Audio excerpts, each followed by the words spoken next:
Hey guys, welcome back to another episode of the Corner Flag Talk Podcast. It's your boy John, and as always, we are here to bring you the latest in football. Guys, I'll be honest, and despite what y'all might think, I don't actually mean this disrespectfully towards United, but like you know how deflated the weekend felt that United was the only side that didn't win, and that's what. Not to be fair, the real upset of this weekend was what West Ham did Newcastle, but we get into everything, guys. As always, please share it with somebody. We're gonna talk about this, and we'll talk about the Champions League coming up as well. As after this, we're gonna head into our last international break of the year and of the season until March. And to do so with me, as always, I have Brandon. Brandon, was it good, my guy? I'm good. I'm good. Hello, everybody. How does it feel to have a game where you didn't get a red card? Boy, it feels wrong. Like I feel like we scamming. We scamming. We way through right now. Nah, Well, no, seriously, it's a good feeling, boy. 11 I mean, men versus 11. you all had the big six tie for this weekend, right? But I mean, based on what I saw, you all were completely and totally dominant of the entire game. So why don't we start with Chelsea versus Tottenham, or rather Tottenham versus Chelsea, because it was at Tottenham Stadium. I saw this ridiculous stat that Tottenham have lost only 4 or 8 less games than Arsenal have since they both moved to the new stadiums. That's insane. Like they only moved there the other day. But tell me, wait till they take away from the game. Well, they said they played at home, but when they play at home against us, we just walk in, go to the fridge, make a sandwich, sit down on the couch, put on the TV. Wow. That's literally what we Wow. just did. Yeah, so it went from 3 Point Lane to 3 Point Stadium now. Like that's quite a shift as well. Mhm. But you said it there already, bro. Like the game was completely dominant. Like I thought they didn't lay a finger on us for the entire game. And not only were they poor, I think that we anytime they looked like they were going to threaten at all, we just snuffed it out immediately. I thought from our perspective that was the best defensive um 100%. performance of the Yeah. season from the whole Yeah. team. Everybody was locked in that game. That's the best way I could describe it here. Everybody was locked in a defensive sense. In an attacking sense, we'll get onto it just now. But I have nothing negative to say about the team because it was a very professional performance. We looked like we were the better team. We played like we were the better team, and at the end of the day, it was a deserved result. Well, I want to be a bit negative then. Not towards y'all, but towards the Tottenham, right? Going into this game, y'all were above, they were above y'all, sorry, in the table, right? And Mm. unfortunately, because of goal difference, they are still above y'all, right? But y'all are now level on points, right? But even with the up and down stuff that y'all have had this season, I think it's such a weird table. Tottenham have one win at home for the season, which is also insane to think about. And you don't, I still haven't felt like they've gotten going. Like, I think subtly Kudus has had a good season. Like, not great, but like, he has been the one person who's constantly threatening for them every single week. But outside of that, it was absolutely poor. And the game, Chelsea press was so on point that at no point could Tottenham manage to get out of their own back line. And that's how the first chance came about. One of the first shots, how the goal came about with Caicedo, who was clear and away, man, in match. And Brandon, I was thinking about this. I remember last year, we was in a similar thing where if it is Brandon that we was going to make the team of the season now, like, you could tell me if you think differently, right? But for me, the three midfield was going to be Caicedo, Rice, and Zubimendi. And just this time last year, too, we was also seeing that it would be like McAllister, Gravenberch, and somebody else, like some other but deeper midfielder now. And like we in a position again where these deep midfielders are standing out. And I think Caicedo has been like head and shoulders one of the best performers in the league this season. And like we always knew like how good he was on the ball, but like I thought again defensively he was so on it. And I really think that is kind of the comparisons that are coming to light now. And I do think that there is a way to go before, that we put it with Kante. But I do think that this is somebody who was really inheriting the role that he did take on. Because what we saw with Kante was, yes, he was defensively solid, but he was actually all over the pitch and contributing all over. And we started to see that from Caicedo. Yeah, I saw somebody actually list it out. It was Makaleli to Essien to Ramirez to Kante to Can't do it. Caicedo. You know, like that's quite a list of players and players of a similar profile, as they like to say nowadays. But Yeah, yeah, yeah. I just don't have anything more to say about the man, boy. Like he's such a consistent player. Like he's consistently good all the Yeah, time. Like yeah, it's very few. I think in the last game that we played, he was pretty poor. But that was the entire team, to be honest with you. And but just the goal alone, like the goal alone, you could see everything that he's about. yeah. He's higher up the pitch. He's able to win the ball. He makes two tackles to get the ball. Then he just plays it to Pedro, who basically has an open net to shoot at. You know, that he has no choice but to shoot. I'm sure if he had a choice to do something else, he might. You never know what would happen. But again, bro, like, you said it there. Caicedo, Rice, these deeper lying midfielders. But Rice hasn't been a deeper lying player for the majority of No, the I season. But know. these players, boy, they're taking it to a new level, boy. Like I'm sure you could say to yourself as well that Caicedo looks like $100 million player. Like he looks like that, Yes. that the amount Yeah, of money that we paid for him. And I think yeah, that's a great testament to him, bro, because he didn't start off well. But even last season, I mean, I was saying I think every game when we came on the pod, I said Caicedo just had a good game, like yeah, and yeah, nothing yeah. else. Sometimes it'd be nothing else but that.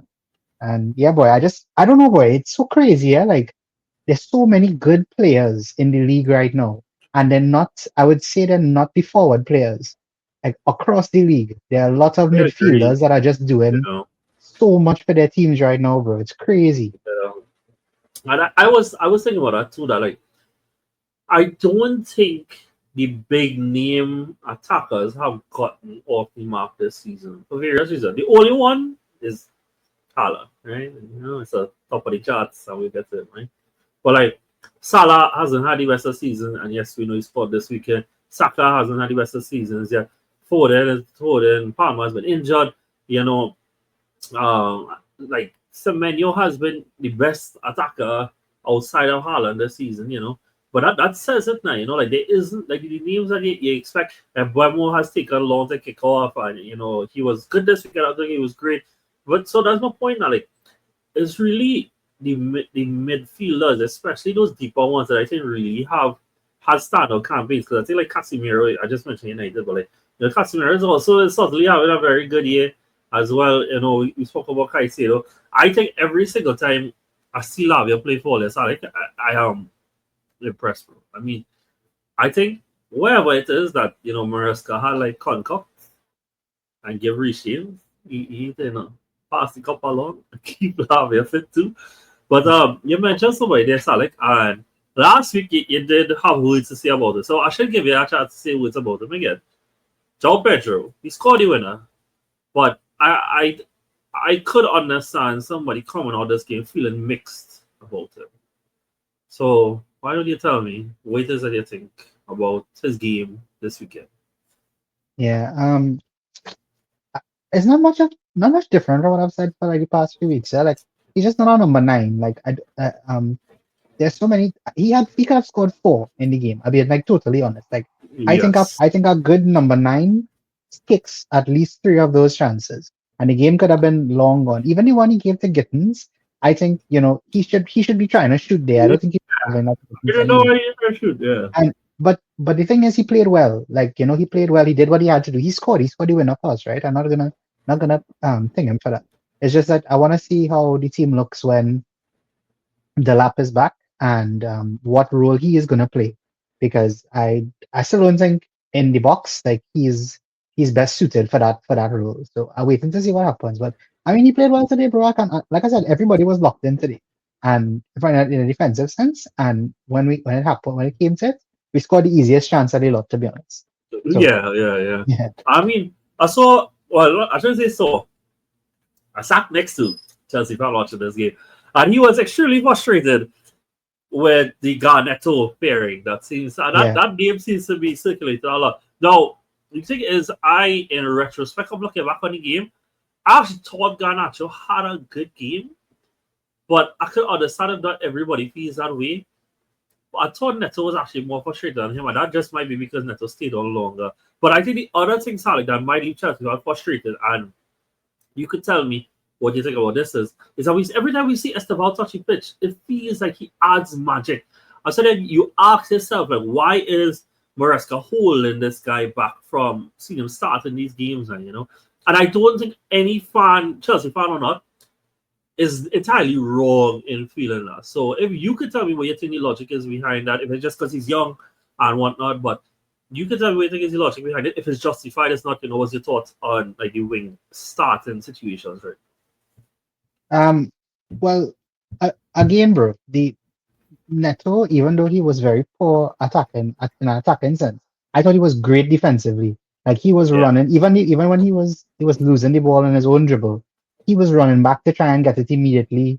Like he did a lot. Garnacho also did a lot defensively too, but specifically with Neto, right? I think that what Maresca did with Neto was he wanted Estevao to come on at a time where he would be able to take the team forward and not have to do most of the defensive work.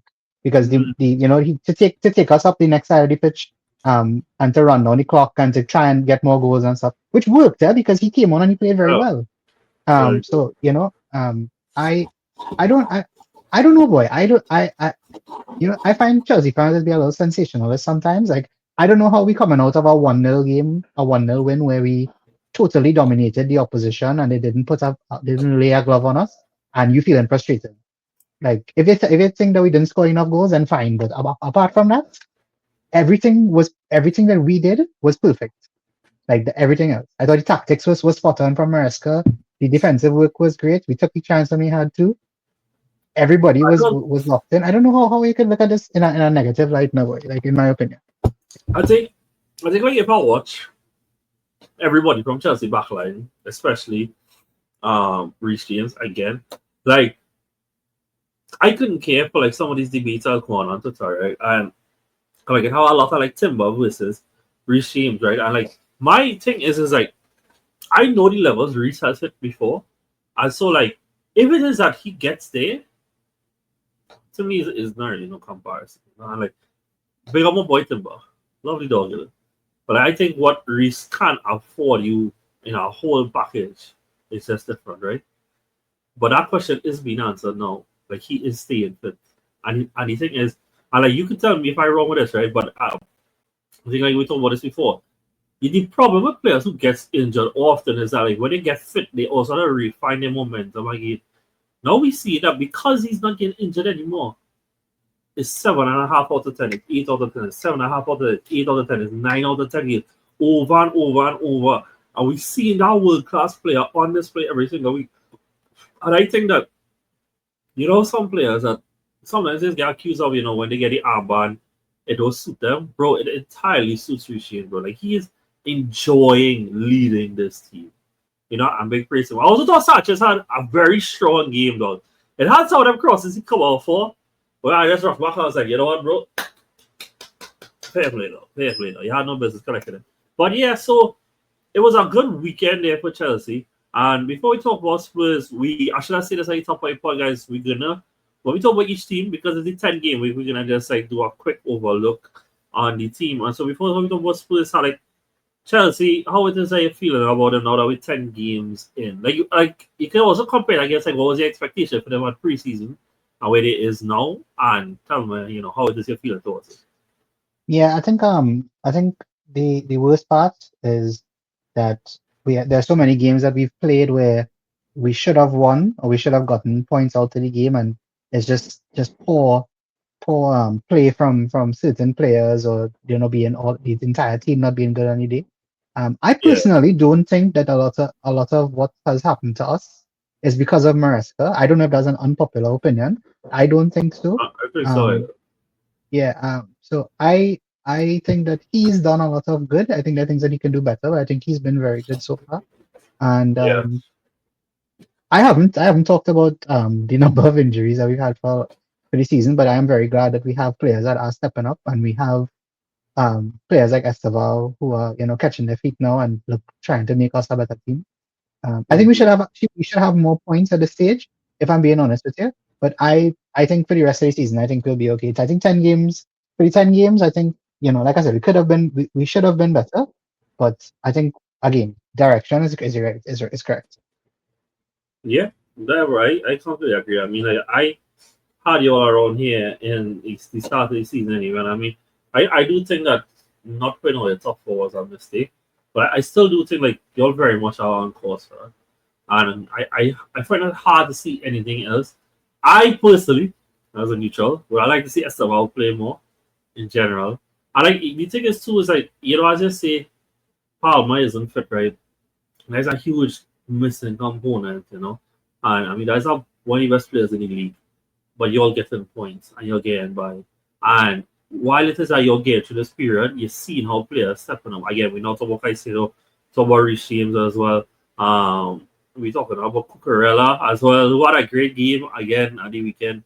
That's all you can ask for from that core. I am intrigued to see where this goes because you said it a few times now that Pedro is a nine, right? Or not the nine that you think that you shouldn't use. I really intrigued to see like when everybody fit how this does play out there. Because we have fast caller for Esteban, but then Palmer has to play. But then if Palmer playing on the right as well can't play, we play Trinity Miller, Pedro can't play. So I really intrigued to see how this whole thing's evolved. The funny thing, we could have probably see it start from this weekend if the lab didn't get injured. And then we just see what falls with. Probably a blessing in disguise, yeah. Probably a blessing in disguise, John. I know a lot of people that when the team sheet came out for the game, they were like, "What the hell is Maresca doing?" And we totally dominated the game. So I mean, like I feel like when all those players do come back, I just think it will just be beneficial for us because there's more competition for everybody. I think it'll be healthy, and the players that are coming back are players that we actually need. Like we do, it's not like they come to sit on the bench. We need those players. Yeah, and I mean on Tottenham, like I said, it's been a toothless performance. And the thing, I kind of feeling like in my head that ever since the Bournemouth game come forward, a lot of Tottenham games have gone on and seeing him as other games. And I guess out of my own choice, I probably haven't watched their full games as much as I should have. But like, I do feel like they have gone off the ball severely, even though they was picking up points. And like, I know a lot of Tottenham fans online was actually complaining about how the team played last week, even though they won 3-0 away at Everton. And so for me, I remember saying this on the preview pod and when I had them between the 68, is that I knew defensively they would have improved a lot under Frank, right? And they did in general. Not really so much this weekend, but we saw it in other games, right? Especially against City and stuff. But this attack, bro, it's just so underwhelming. And we should probably talk about Xavi Simons because people might get upset with us for not talking about it. That was, on top of the fact that he gets someone on top, he was just horrible. Like, he has been so underwhelming. And for not just about like another Bundesliga player flopping in it, but like think about how highly touted this talent has been for years. Like, so since we in university, we hear about Xavi Simons coming through at Barca and the PSG pick him off and going all over the place and like he finally reached the Prem. He has 1 assist in all competitions for them, and it was a corner that he had taken. And it was at the first game, I think it is that he had. And that is it's in the Brandon. And it's not good enough. And you come on, I suppose you create a spark, and Reece James and Caicedo absolutely manhandle and pocketed you, bro.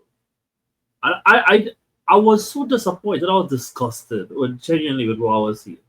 And I think about Colomwani because I feel like I didn't even see him for the game. And so that's a whole lot. But yeah, you get that, man.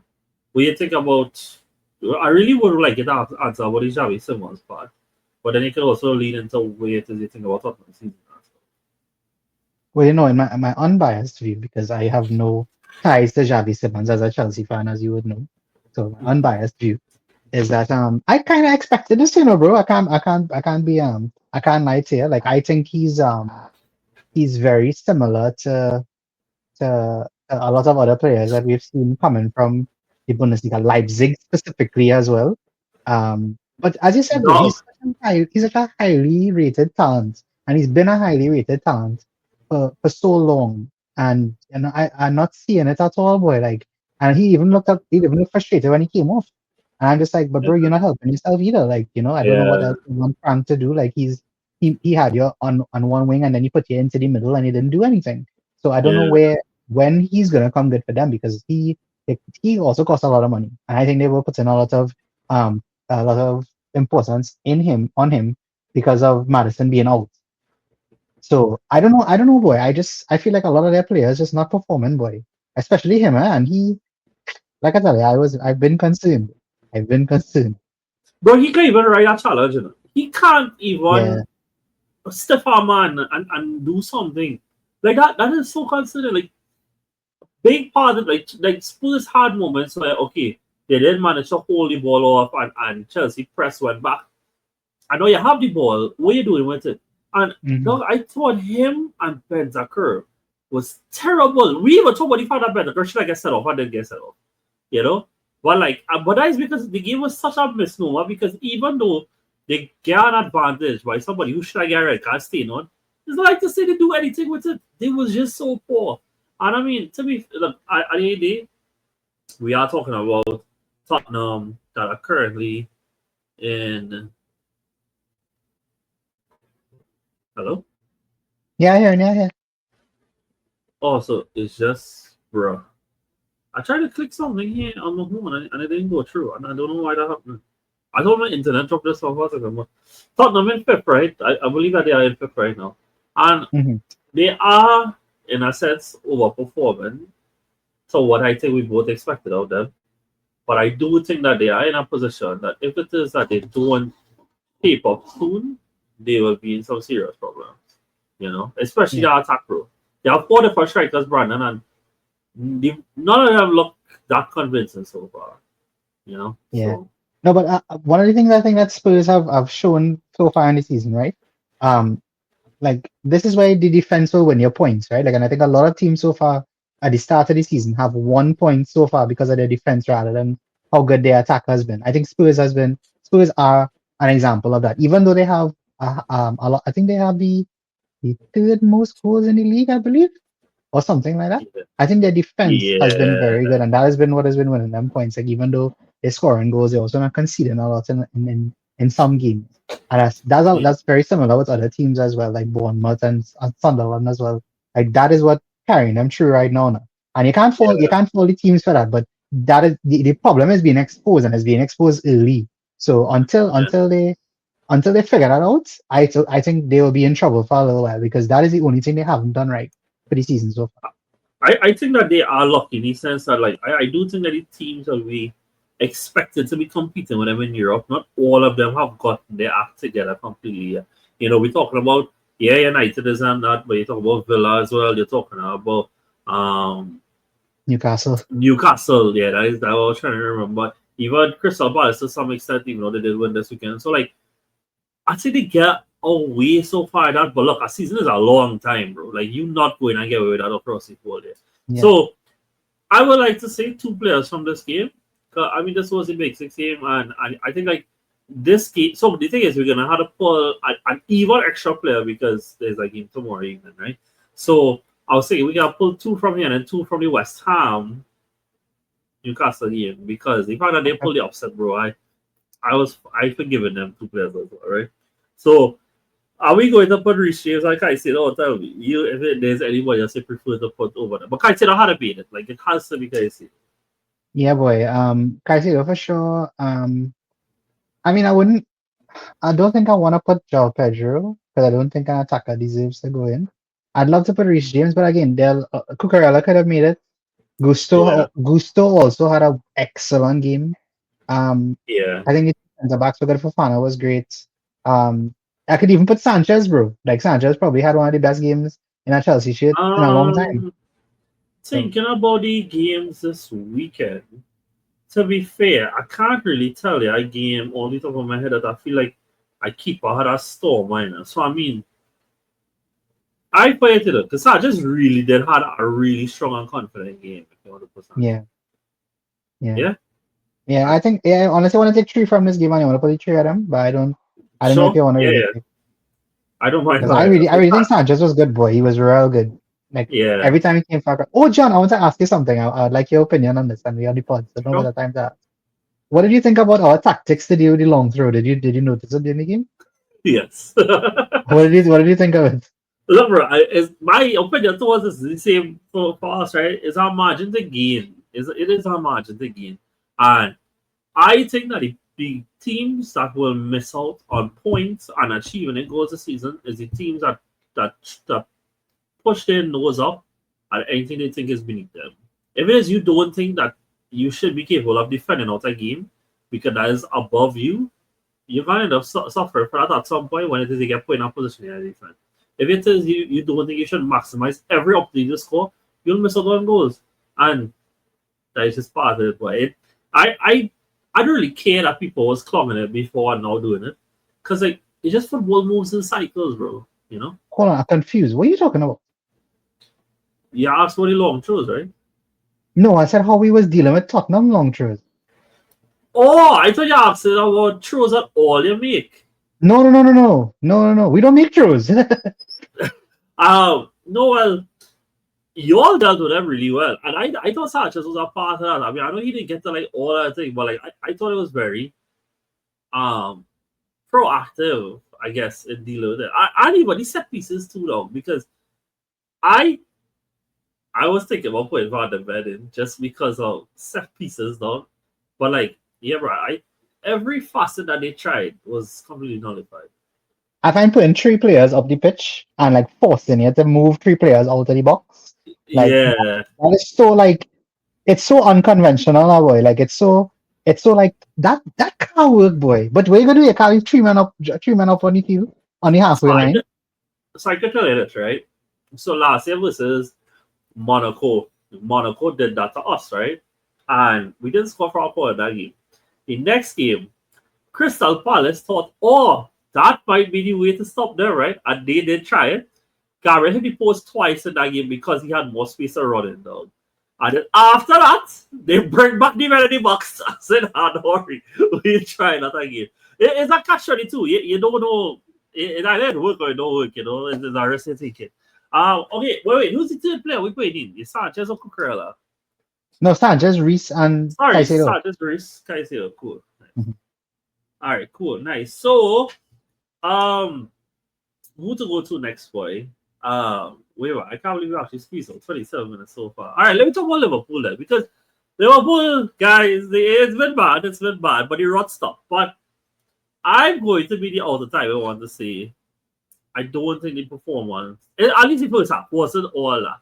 However, I don't think that when they try to stop our rot, the performance is irrelevant. It's about getting those points and just stopping the run. And I do think second half they were a lot better. You know? And big up one of their best players on the day, Emi Martinez, bro. Oh, well done. Well, absolutely well. I wear this jersey for you, bro, because of how well they did on the day, bro. But they did bounce back. I thought first half was a little shaky. No, they had the post get hit like 3 minutes in. But second half, I thought the performance was a lot better. A lot better. And the margin, that did swing for them was warranted because it did feel a little bit more familiar in what was expected from them. And a lot more the play, it did feel like it pushed on the right as well.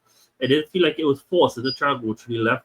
And no coincidence that I think Salah had a strong game. I don't think he had a great game, but I think he had a really strong game, you know. And big up them, finally get a win under their belt and they're moving back up the table. So, Salik, what did you take away from this game? Well, I'd like to say to all the Liverpool fans out there, you are welcome. I sold Salah this week, and that is why he scored. So that's exactly, yeah, you should be thanking me, tenfold. But I think it's no coincidence, bro, that they looked more similar to how they looked last season, and they played a lot better. I think that's no coincidence. I think I agree with you. I think Salah had a good game, but when again gifted a goal like the way he was from Martinez, I mean, you had to just take that, right? He was like apologetic for scoring the goal, big up because he also scored with his right foot. You give this man a free goal on his weaker foot as well. I don't know what else to say about that, but I thought there were some good performances from Liverpool players in this game compared to other weeks, and there was still some shaky moments throughout. But I don't think Aston Villa were good at all. Like being true at all. I don't think they were good at all. I didn't see any standout player from Aston Villa. Kamara was probably the best player for Aston Villa, to be honest. Yeah, and I find also that I agree with you about the second half point as well. But I also think that when Words came on, I don't think they looked any better than they were before he came on. So I don't know. Yeah. I really don't know what's going on, but I'm So glad on that they that got a word win. thing, right? Good for them. Yeah, no, but on the word thing, right? Like I think, and I mean, obviously, this benefits us as rivals, right? So it's not like this, like it's something that we want, whatever. But I do think that we are in that territory where he is getting in his own head now, you know. It's like before, where he still would move around, try to pop around, try to do things, try and influence him. Now it feel like he just coming on and bypassing. And the thing is, for Liverpool, obviously winning is great. But I think that with every game that goes by that Liverpool win without him in the league specifically, it does him damage because then it looks like it makes him more look like he was the problem, you know. And I like, okay, well then in order for this to work, it has to be McAllister, Sobo, and Gravin, which maybe. And I thought Gravin had a real good game though. I thought Gravin had a really good game, and I was saying that he even before he had scored. And so the other thing I wanted to say to Brandon is I I've never had my thoughts on Unai Emery before. And I just want to say, bro, you watch teams for the last however long harassing Liverpool with long balls. You decide, you know what, dog, I can do it. Play it all the back. You literally concede because of that. It's up to you. You know, I don't. Some of these Aston Villa players was terrible, boy. And like, you know that same thing we was talking about with Spurs where like they get the ball to Bentancur and who was next to Bentancur? Paulinho. And I just feel like it was going nowhere. I feel like the same thing where like the ball was reaching to Onana and Kamara and then it was going nowhere again. Like, what's the point of playing on the back if it is you can't progress it beyond there? And so yeah. Also, I also was one who wasn't against signing Watkins or someone still. Thank me, Lord. Don't get me wrong, eh? I really like the man. I'll probably always like the man.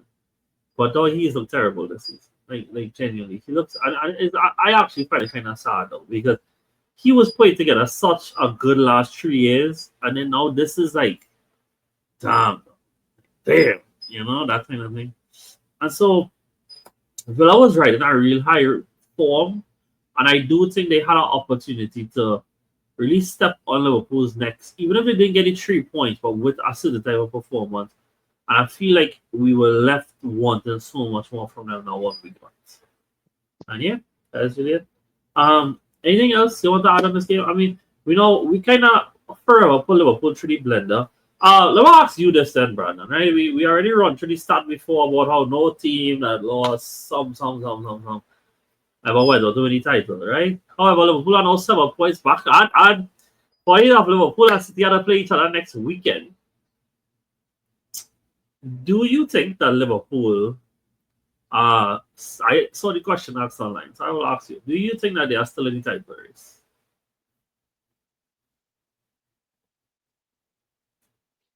I wish I asked me this after the City game because I could give you I would a definite I answer. would. I would. Um, Boy, I think it's a long season. Eh? I think they're still in it. I think I think that there is still there are still things that will happen in the season that will make it competitive. I'm not sure if they will win, but be in the title race, I think it's very possible. So I would probably say yes. And I don't think they have a choice, no boy. Like they don't have they have no choice but to be in the title race, you know. Yeah. It's fun, you know. Liverpool fans are so funny, you know. Like they've been talking all this thing about City, about how they spend all this money and thing for years, and now they having all those criticisms being thrown straight back at them. You know, hey, look. I ain't getting involved with that. I don't know if you could see this, but I didn't get my permission slips line from them to slag off their side, and so I would prefer not to go down that road, right? But I agree with you, bro. I like my thought to every record that has ever been like this has never happened. Bro, history is meant to be rewritten, right? I'm not saying that they are going to win the league or whatever. But like that doesn't stop anybody from doing something unique. You know, it just gives you an indication of what hasn't happened before. But yeah, we'll see how it go. To be fair, I do think that I didn't think they'd have four losses at this point in the season. But I do think still being in the top three is exactly where I would have guessed they would have been at this stage, and wherever it shakes out in at the end, it would be. Villa, on the other hand, I'm well aware that they now come off this winning run. But being 11 after 10 games, I still feel a bit. I mean, look, to be fair, I don't want to sound overly harsh because the truth is, between 11th and 2nd is the same is a smaller point difference between first and second. Like that is to tell you how mashed in that part of the table is. So, probably shouldn't go too harsh. Cool. All right, who we pull it from this game? I won't grab in, but I'll take Graven, honestly. Honestly, take Graven. You know what's also crazy, bro? Liverpool have not had a draw for the entire season. No, I was watching that. So I was thinking, so the thing is, there was 5 wins and 4 losses, right? I was like, no, imagine they go 5-5 and then next week get draw. It'll be like 5-1-5. Yeah. But I always felt that with this. However, they're going up against Madrid in midweek. And I mean, we'll talk about Champions League in a little bit. But they do have a good start to what is a very hard week. They also go into City next weekend. So we'll see how that goes. All right, we don't talk about City. We could go to them as well. And I must say, I was disappointed by what I was seeing from Bournemouth. Specifically, Diakite, boy. You know why, too, boy? I don't know what went through these set of heads when it is they feel like, oh, well, I could get it before this man and completely misread it. I'll leave the whole half of the field open. And I saw Haaland got his 2 goals, but it was another really strong performance. And what's the real standout from this game for me, though, Brandon? It is Turkey starting. And I thought, obviously, Turkey got 2 assists. They were 2 really well-played goals from him. Well played in Haaland for those goals. But I actually thought him, Foden, and Haaland had some really nice moments as a trio together. Toko obviously had a really good game as well. But like those 3, and my question to you is, are we starting to see what is like the 3 behind Haaland starting to form there? Because we know of Turkey's talent, we know of the youngster Foden and what he always promises, and we know that Doku has been having a strong campaign. So do you similarly feel encouraged by those 3 behind Haaland? Or do you think it's too premature, or what is your stance? Well, I'd always be candid with you, right? I brought in Turkey for FPL this week, right, after seeing his performance in midweek. Right. And you have to remember that they signed him specifically to fill the creativity gap. Like you have to remember that at the start of the season, that's what he was brought in for. So I was always under the impression that as soon as he came back, he was going to be straight back into the team. And you could see why. Like even like the first goal to me is what you buy a player like him for, right? Like that was a headed assist. Like that Haaland just carries on straight into the box and plays it. Even the second goal, I'm not even sure if he purposely meant to play the ball that way. But again, it was a great ball. So I thought he was good. I agree with your point about that Foden and Doku were also very excellent. But it didn't really play as like a 3 behind Haaland. It was more like a 4 behind Haaland with Bernardo Silva. With Bernardo too, yeah. Right, and then they were coming back inside. I thought Nico Gonzalez was pretty good today too. So did you know that he's never lost a game that he started for City? Wow, how many games has he started though? I don't know. I just heard the commentator say that this today, but I thought it was an interesting start. And I mean, he was brought in to be the understudy for Rodri, and I mean, that kind of record they're holding. Yeah. But yeah, bro. Nothing. I don't think I have anything else to say about City. I thought that they were quite good today. They did what they had to do. I was very impressed by Turkey. I think Haaland, Doku, and Foden, if they somehow figure out how to play amongst each other and they get Reinders back in some form or fashion, maybe they could all play together. I see a lot of good for them. I mean, I'm worried at the fact that nobody has a second goal yet other than Haaland. But again, if you could feed Haaland, which has been the whole story of the season, if you could feed him, and he will score and he will win your games. And yeah, bro, 13 goals, John. Right. So, wait, is it not that this is not up to date?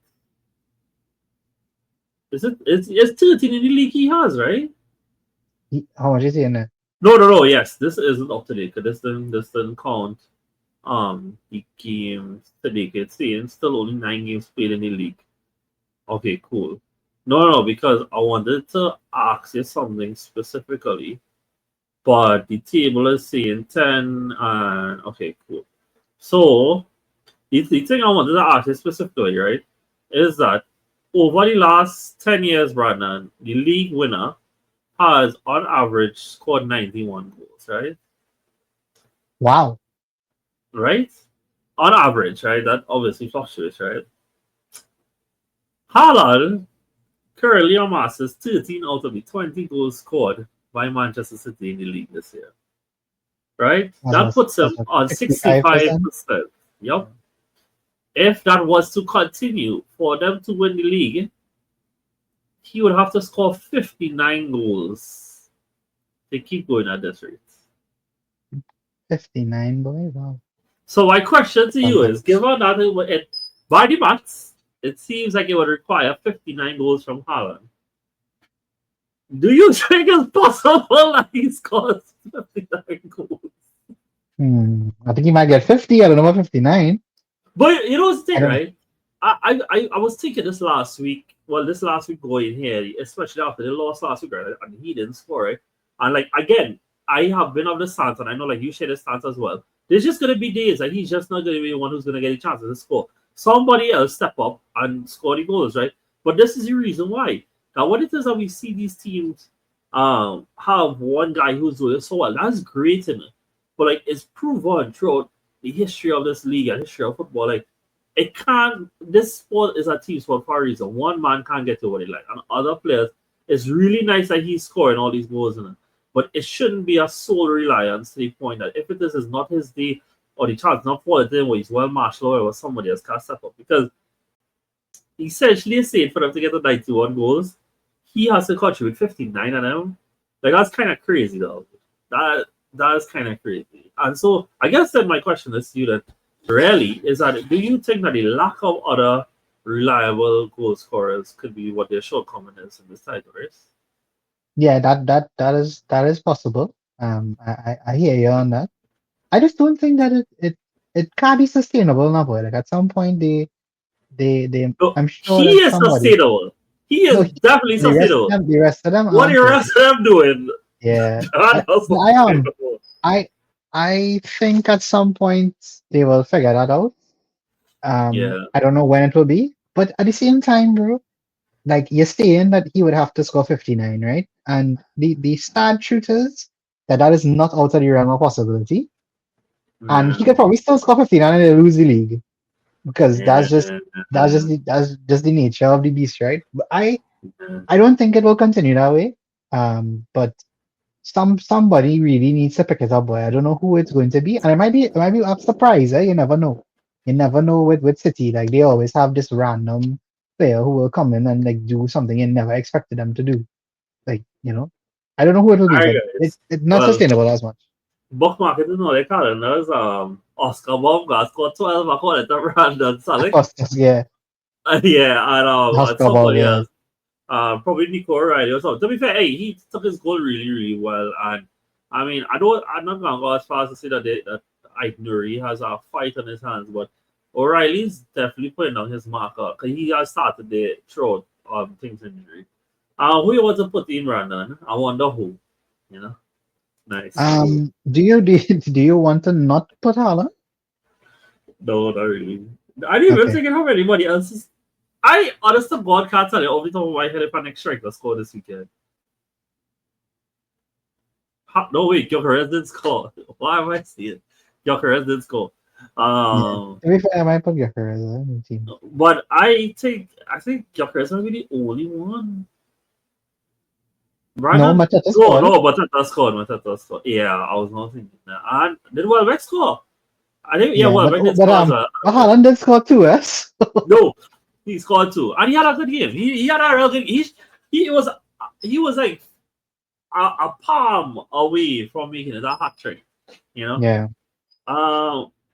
With respect to Bournemouth, look, it wasn't good at all from them, and I guess like it comes as a shock from the point of view of like because they've been riding this high this whole season and have been very good. But in terms of how their season is looking, they are definitely overshooting what both I and Brandon would have had them in so far. And it's just a bounce back from this and go again. Cool. We were watching Gyökeres here, so we could go on to the Arsenal game one time. And honestly, it really sucked that he had to come up injured because he was having such a good game, boy. And I mean, somebody pointed this out, and I don't think I'm not saying it's just because the line was something I said the other day, sorry. But I don't think it's a coincidence that both the Newcastle performance and this performance, where both were really good performances from him, came after he got the midweek off. And I do think that maybe his fitness level isn't always up to me, but he got some rest, and his overall set of our play was really, really good. Like, I will never speak about Uda Saka. The brother should have scored this weekend, right? And both chances was because of Gyökeres holding on the ball and facilitating the play. And it looked like it was on course for Arsenal to run up the score. Unfortunately, he had to come off at halftime. And Mourinho come on and played terribly. Again, man has been clutch for many things, including a back heel in midweek.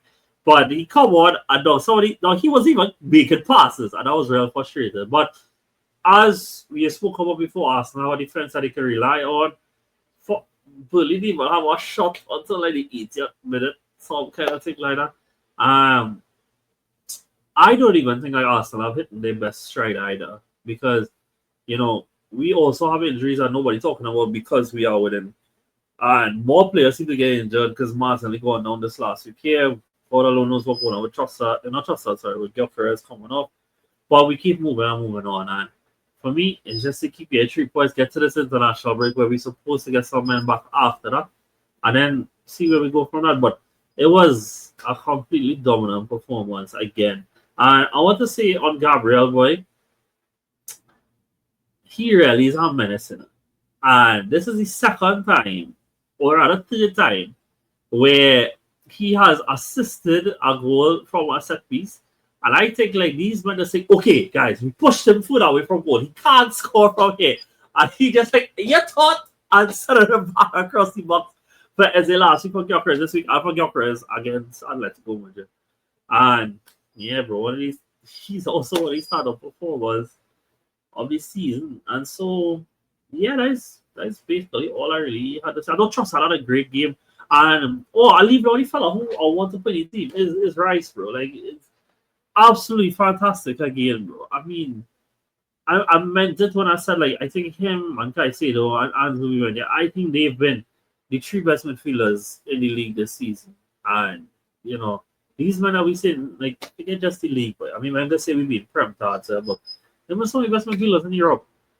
Like, rank them wherever you want, but yeah. And so Rice is the one I want to put in, not just because he scored, but everything. But this man does everything. And yeah. Anything for me? No, not really. I just want to commend you. Did you watch this? I did.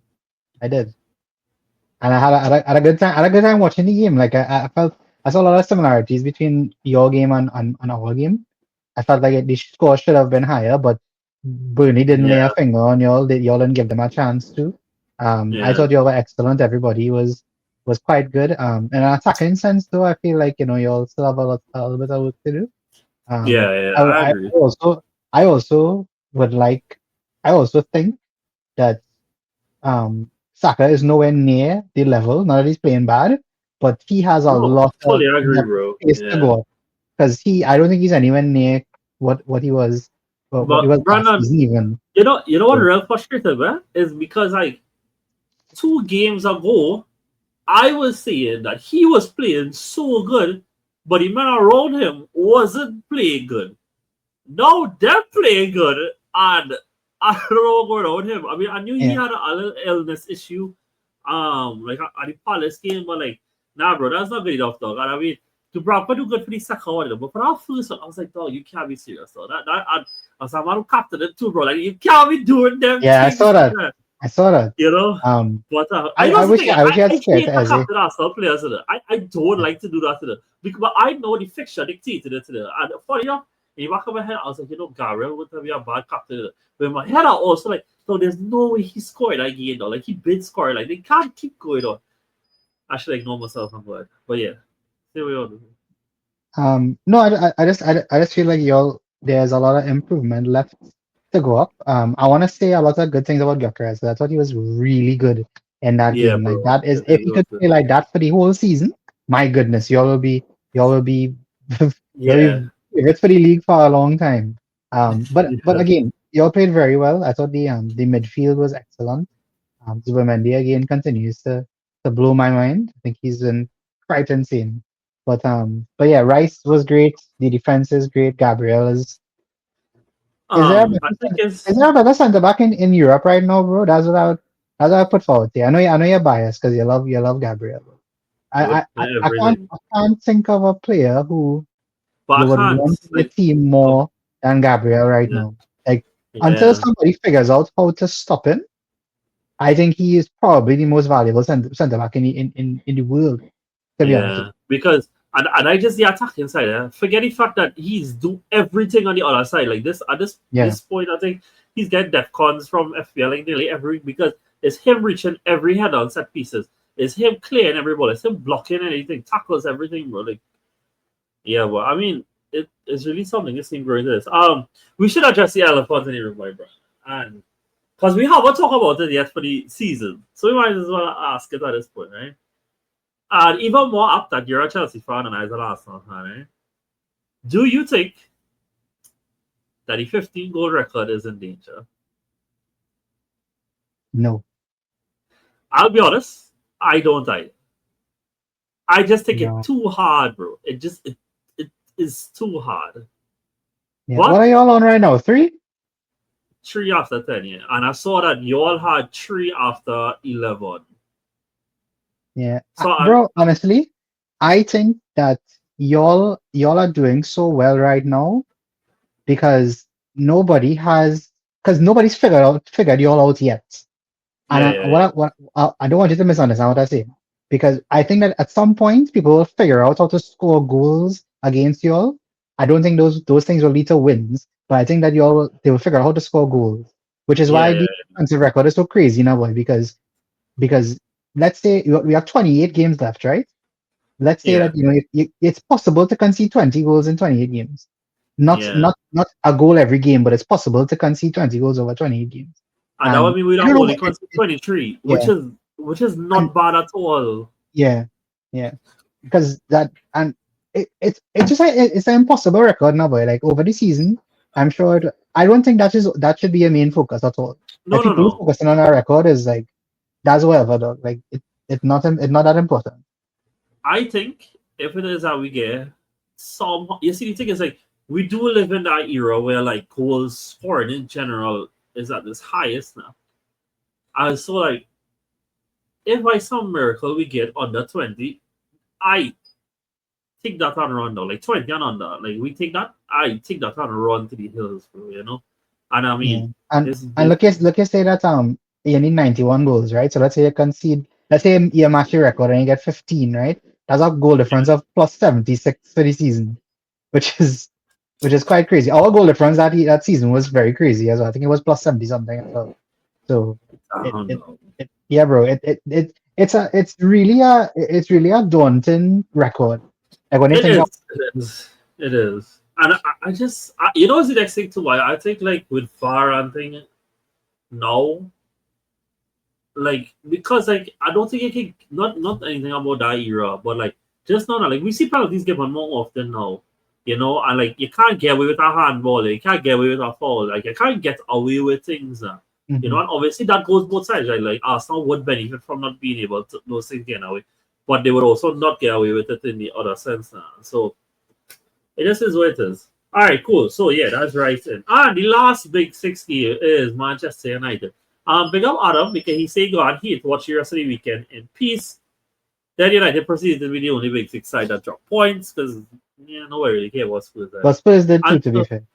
well, they did too, but I don't know who if he knew somebody to go on Rams. All power to him, though. Fine, fair enough.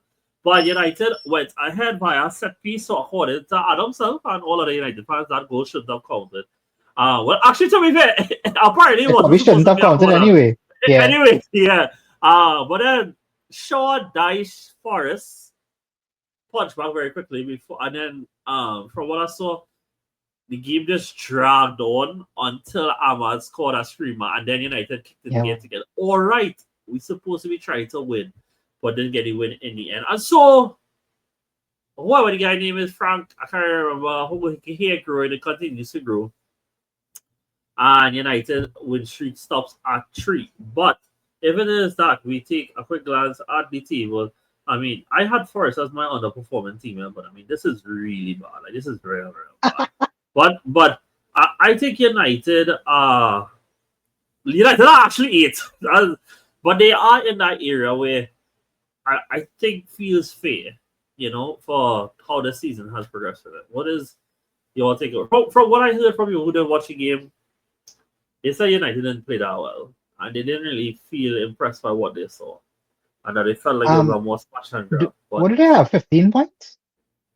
they have 17 points. Right. So actually, they joined with your Sunderland, who still had to play, and Tottenham. Yeah. Yeah. I don't know, boy. I feel like I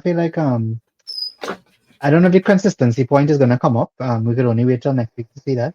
The 3 wins in a row was always good. You're gonna get those for the entire season. But I think there is a lot of improvement in the team, at least among some of the players. So you said something a little while ago, and that is exactly what is going to be for United. You can't get away with a lot of things for a whole season. And I think at some point, because remember the system doesn't change, eh? So that's again Yeah, something that people need to remember, that I don't think the system hasn't changed.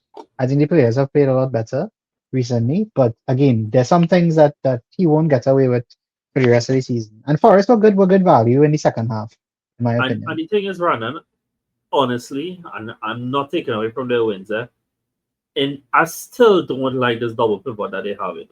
Like, it still feels like a sieve.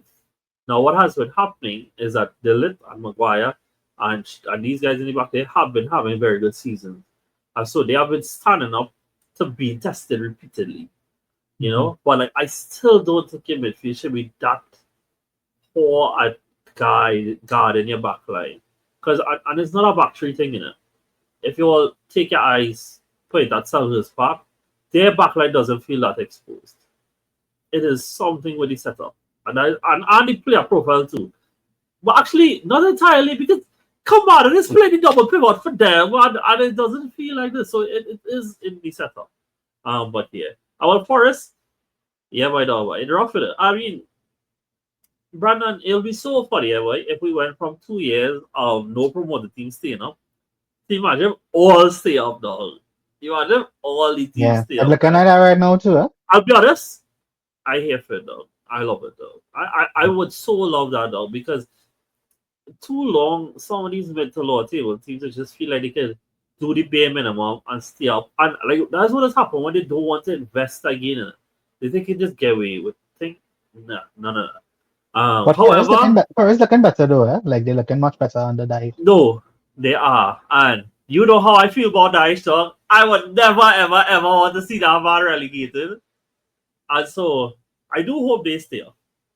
Who can go down instead, we'll see. But I do think like West Ham and Wolves and Everton are down there still with a game to play tomorrow, mind you. But I remember watching the table during midweek by Brandon and seeing Fulham down there. I was like, bro, damn. And I realized Fulham was having that shake here. But who would you like to put forward from the Manchester United versus Forest game?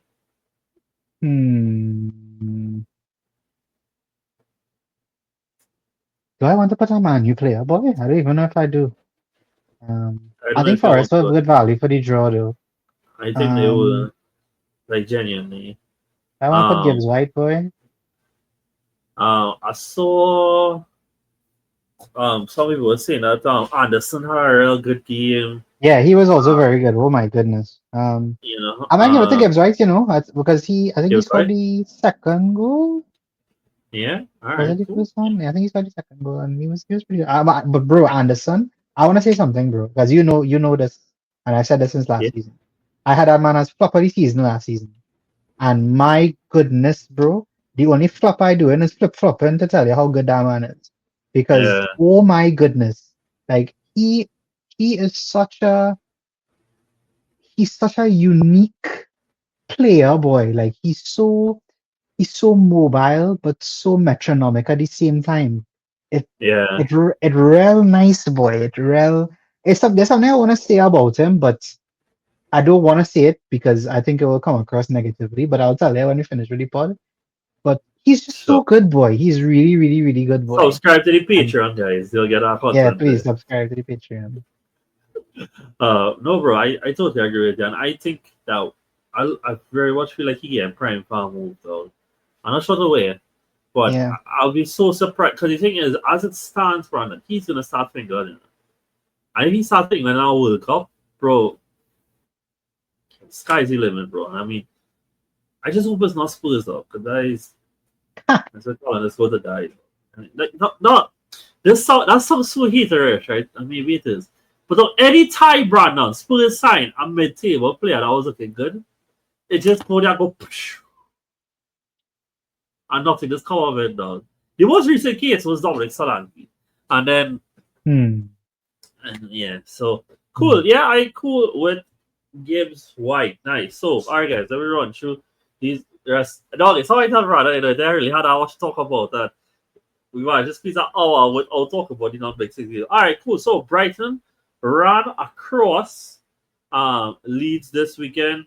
And I'll be honest, Brandon, I didn't know who this Diego Gomez fella was before. However, well Yeah. done to him. He I think he scored scored twice. midweek as well for them. Yeah, he did. No, he didn't. No, he didn't. Because they played us, Oh. so we didn't. Yeah, Oh right, so yeah, no. Oh, but he scored sometime recently, I remember seeing yeah. his name on the score sheet. I would tell you, he scored a few weeks ago. He scored a hat trick in the EFL Cup. Yes, Four, that's what I remember. he That's what I scored remember. four. Yeah. He did Right, score right, four. right. But yeah, they decimated Leeds.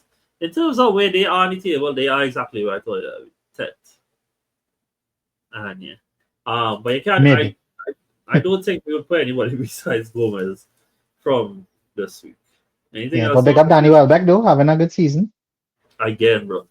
You think Welbeck can get called up, England? I would say yes, sir. But I would say it's between him and the lap. Because I don't think the way Watkins going, Brandon, he can get called up. And then that leaves you who boy. I just trying to think about it, who else is there. I trying to just think about that. I don't know who else is there.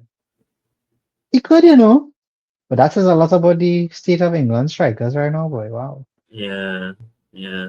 Damn. I mean, They I have mean, no other English striker in the league. no, but the thing is, right, Brandon, you're saying that, right? But like, if it doesn't come to a place where the lap starts falling consistently and does well, No, and when and get called up makes it's not sense now. about I'm not scoffing at him. I'm just saying, like, is there no other good English striker in the league? Well, the other players who are around that age, Brandon, they're not doing well. Like, we're not about Watkins, we're not about Solanke. Like, that's probably Or two men you Solanke. would think would be behind him, and they aren't having good seasons. And Solanke hasn't had a good season since 2 years ago. So, I mean, like, unless there's somebody outside the league, we probably miss it. Tommy Abraham, my hey. Dog, Oh I mean, dear. but you see where I'm going with this now, it just is what it is. Dominic Calvert Lewin, dog at Leeds, or these kind of Nah, men. please no, please no, please no. So yeah. Cool. Nice. Moving it along. Then we have Fulham, who we mentioned that they punched up Wolves as well. Um Ryan Sessegnon scored from left back. And I still want to say though, I feel fairly underwhelmed with how Fulham season is going, and I just feel like Yeah. if they aren't careful, they will get dragged into a relegation battle that they don't want to be a part of. Yeah. So yeah, but I think Sessegnon scoring from left back that probably puts him up there to be our team of the week. But that is kind of all I had to say about Wolves. I've already been on record saying that Wolves is the 22nd worst team in this league, and yeah, well, Well, they and sacked the there's a manager. part They of sacked the manager this morning, so to rehire the man that they sacked for Victor Pereira. But yeah. I would say, boy, I do feel sorry for Wolves in the sense that, like, bro, they sold two of their best players and then reinvested in the squad. And it was already being relegation threat. Like, I don't know who expects Victor Pereira and now Gary O'Neill to work some miracles. But he's going to be asked to do so, and we'll see how he does it. But yeah, right, section for me was good enough. If you have anything else, no? We have any more games? One Crystal more. Palace game. Two more. Two more, because we didn't talk about West Ham yet either. But yeah, for Crystal real. Palace. We had to get sent back from the Crystal Palace game though. So pick any one of them that you want, because all of them constantly have good games.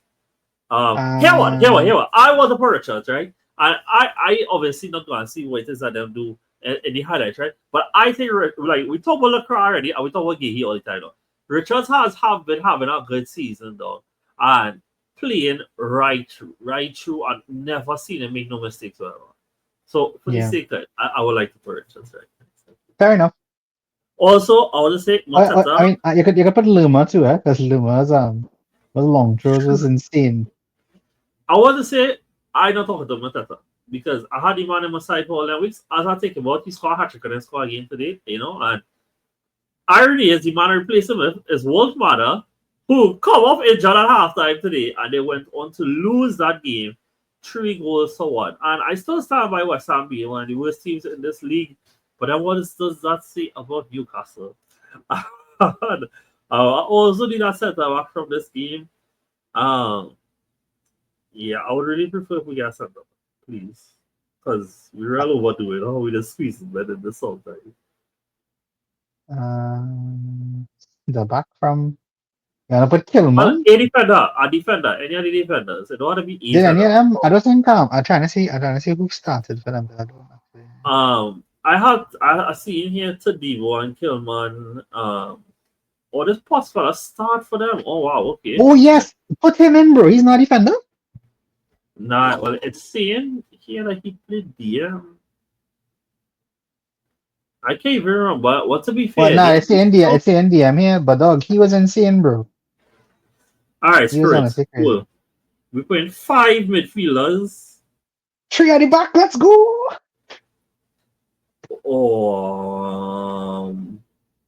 I'll figure it out. Now we'll just figure it out after. Who we have? What game we have remaining? No, that is it. This is it. Oh. Yeah. So it's Sanchez, James. Sanchez, Richards, Sessignon, Potts, Caicedo, Gravin, Rice, James White, McAllister, Gomez. I really too sure how this guy look as a lineup, but all you'll see tomorrow. You said McAllister? Yeah. Right. I said Caicedo, Gravin, Rice, James White, Haaland, Gomez. Oh, I think you said McAllister. You probably said Haaland. Oh, sorry, my bad. But yeah, so we'll see. I'll probably try to make a 3-5-2. All right, and I just want to quickly brush through Europe. Salik, did you see the goals that Real Madrid scored this weekend, bro? Like, it so feels like they very much poured in the form at the right time. Yeah, absolutely. He's back. No, they are back, bro. And even Jude's goal though was so good this weekend. And I want to say, like, I am so glad that I don't know if we'll win, to be honest. We have the early kickoff this weekend, Champions League. So my game is not in the slots of the games that I also would have wanted to see. I can't wait to see this Real Madrid versus Liverpool game. And I think Trent getting a significant part of the game to play. I can't tell if he'll start because he hasn't started yet, right? But 60th minute, I think, they're going to give him 30 minutes to play at that field. And I would bet my life on the man getting something, whether it's a goal or assist or something, when he reads it.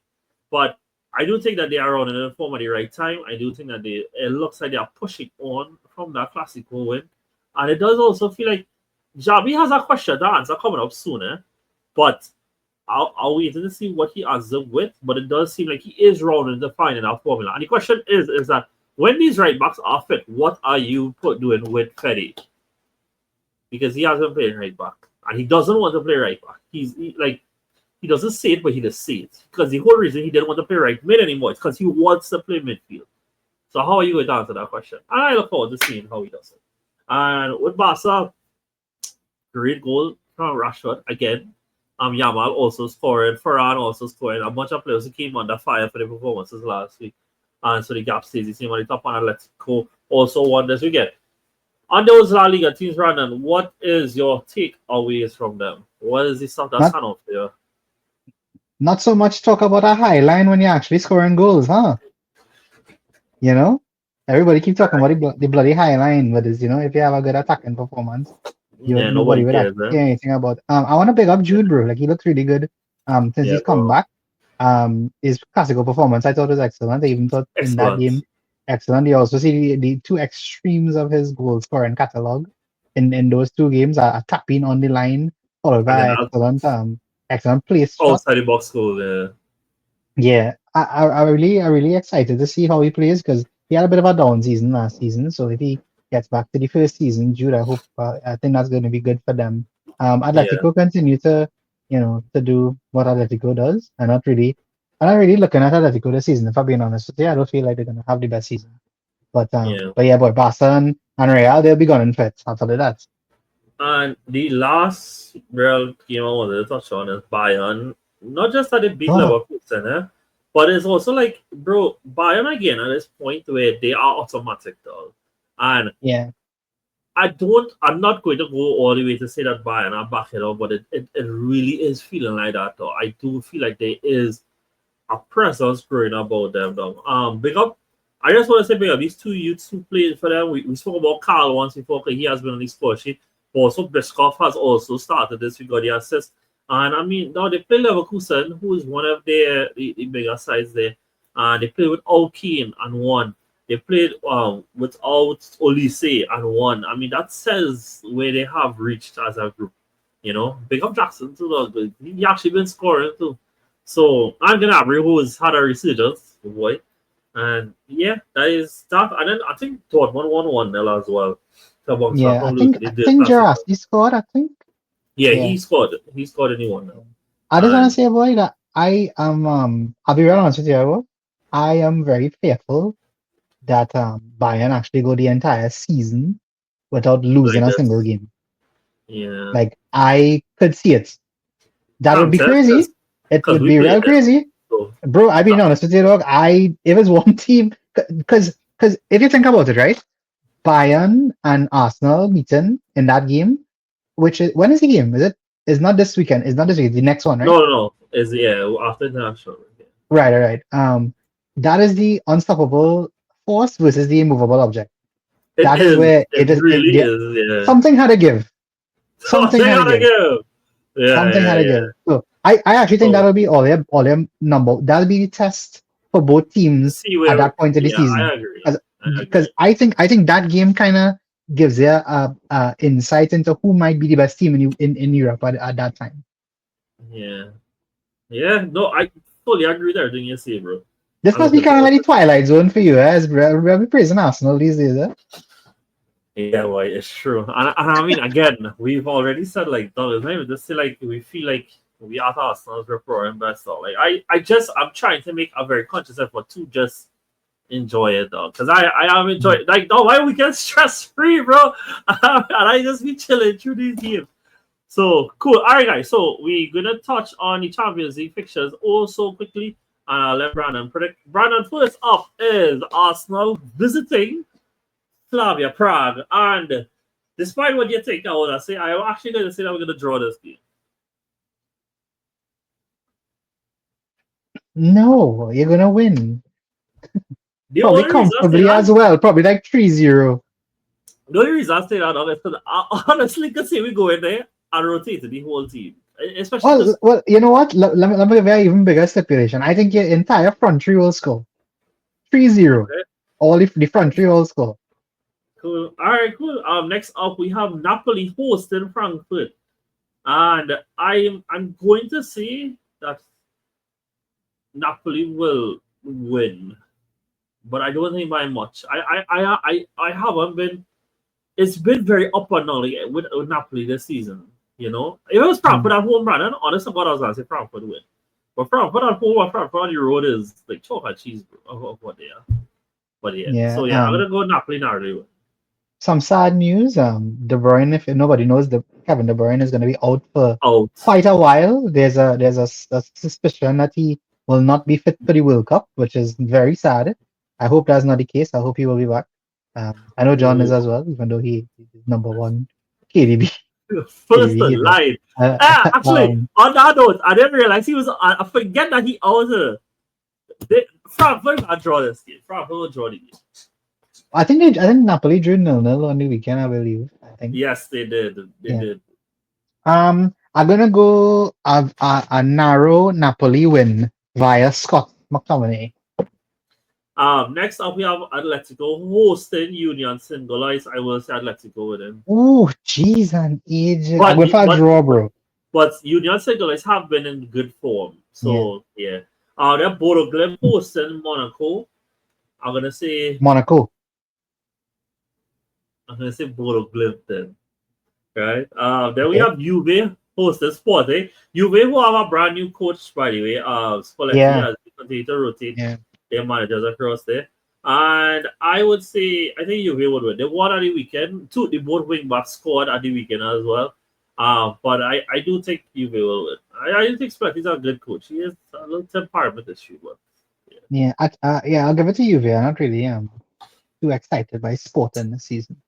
I'll come back to that game. Then we have Olympiacos hosting PSV. I'm going for. Oh yeah. Wait, you all played Olympiacos last time, right? The last time was Barca played them when they get a 6-1. Right. No, sorry, you're right. But I do think I don't think that 6-1 really represents any kind of game at Olympiacos. Yeah, but PSV nothing good either, bro. So yeah, so I'm going to Olympiacos. I'll go to Olympiacos. Yeah. Then we have PSG hosting Bayern Munich. Holders versus the team that has won every single game this season.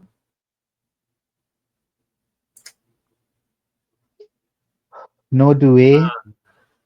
I'm gonna go for Bayern, boy. I just think they look too good. I am gonna go Dembele playing. Yeah. I'll go PSG win then. Yeah, sure. Yeah. All right, then Tottenham hosted Copenhagen. Draw. I was draw. And then the game I was coming back to is Liverpool hosting Real Madrid. And I'm going to be that guy to say Real Madrid will win. I'm trying to remember what was the score that time when Ronaldo scored at Anfield. I think it was 2-2. The one on the Roy Hodgson? Not Roy Hodgson, Brendan Rodgers. I think that was it? I think that might have been Rodgers, I think it was one of the games. That was the year they won the Champions League, I believe. Yes, it was the year that Real won the Champions League. The first one, De La Decima. I don't know, boy. You know what, boy? I'll go for a draw. I think it'll draw. And then what do you think it's gonna be? Oh, I said Real gonna win, bro. I honestly think they're gonna win, and I'll be so like I said, I wasn't that convinced by Liverpool's performance at the weekend, and I think they meet it up Real in a time where they are very sure in who they are. This is not the Mbappe they played last year who was free to take that penalty, bro. This is the Mbappe who looked to be the best player in the world. Plus we know about Jude and however. So. All right, cool. I'll stick with the draw. No, not thinking that we don't bloodbath, but I think they will take their chances. I think it might be. I think it might be. So this I do not to get so hyperbolic, but I do think this weekend's make or break for Liverpool season. Like that song was so hyperbolic. Can I put forward something to you? Like I think this is this to me is a interesting battle, right? Probably something that I don't think people are thinking about it this way, but I am. Like Mbappe and Ekitike going up against each other. Like I know you have said that you think Ekitike will be the starting striker for France, and I think if there's any time for him to prove that, It's against him, eh? against his captain, who is also playing as striker for his team. He's not going to be playing there for France, possibly. But, Yeah. if there's any time for Ekitike to shine, it'll be in this game. Yeah. Oh no, I can't wait for that. Honest to God, bro, I can't bro. wait. I really don't think that this is not one of them games I'm gonna disappoint though. I'm so sure. Tell you what, we get. You remember the 3-2 between Liverpool and PSG a few years ago, boy? Where this was when Neymar and Mbappe and them was there though, and Firmino went into the dregs, like the last tick of the game, and like Liverpool was up to them. PSG come back to all, and then Firmino scored the dregs. I can so see we get a game like that today. Was that the I game? When he covered I that? think so. I think it so. was. Yeah. All right, cool. Next game. Brandon's team, Paphos, hosting Villarreal. I'm going to go with Paphos. Okay, I go with Villarreal. Then we have Karabakh hosting Chelsea. And I will go for Chelsea. Yeah, I hope not. Do we have the early game, by the way? Yes, you do. Yeah, you do. Good. Good. No, I see it. I think everybody gets an early game, or two early games or something. Bro, they could have put PSG versus Bayern on this day because the only. Anyways, we'll get it. Then we have Ajax hosting Galatasaray. I think Galatasaray. Galatasaray, but Osimhen in too much form right now. Too much form though, yeah. Benfica hosting Leverkusen. Benfica, bro, but Leverkusen are terrible at the moment. Yeah, I was going to go Benfica. Oh, I just want to say something, Everybody said, oh, Ten Hag is gone, Ten Hag been gone, and these brothers are terrible. No, it's true. You're very right. Club Brugge hosting Barcelona. Club Brugge is very hard at home, At home, yeah. And with that, I will say Barcelona, you will take a draw and you'll accept it. Boy, I'll give it to them. Bro, when it is you see, what's his name? Vanaken. When he to the top now, they can't live with it. Then we have Inter hosting Kairat Almaty. And I'll go for the standard 2-0 win by Inter and go up the road with that. Yeah, I'll give him a 1-0. Then we have Marseille hosting Atalanta. I think Marseille would win. Marseille actually 5-5. I'll go in a draw. 5-5. We have Newcastle hosting Bilbao. Newcastle so weird, Did Voldemar really come off with that injury? Was it not injury? I don't know. I thought it was he wasn't playing well. I don't know. I didn't show it. But against Bilbao, Bilbao gave a pot. Yeah. I'll go for a draw, boy. That might be a hard game, I feel. I'll go for a draw as well. Then lastly is Man City hosting Dortmund. And Haaland once again against his old side. He loves to score against Dortmund. He loves to score against Dortmund. And so I will go for Man City win. But that's done. That's the most entertaining game of the day though. Like they could have put PSG versus Bayern on that one so that we could get the two. You don't have any other good games? That is all the games. Yeah, bro. Like I feel like they could have done a little better now. But this is what it is. Alright guys. That is it for this week. Thank you guys so much for joining us.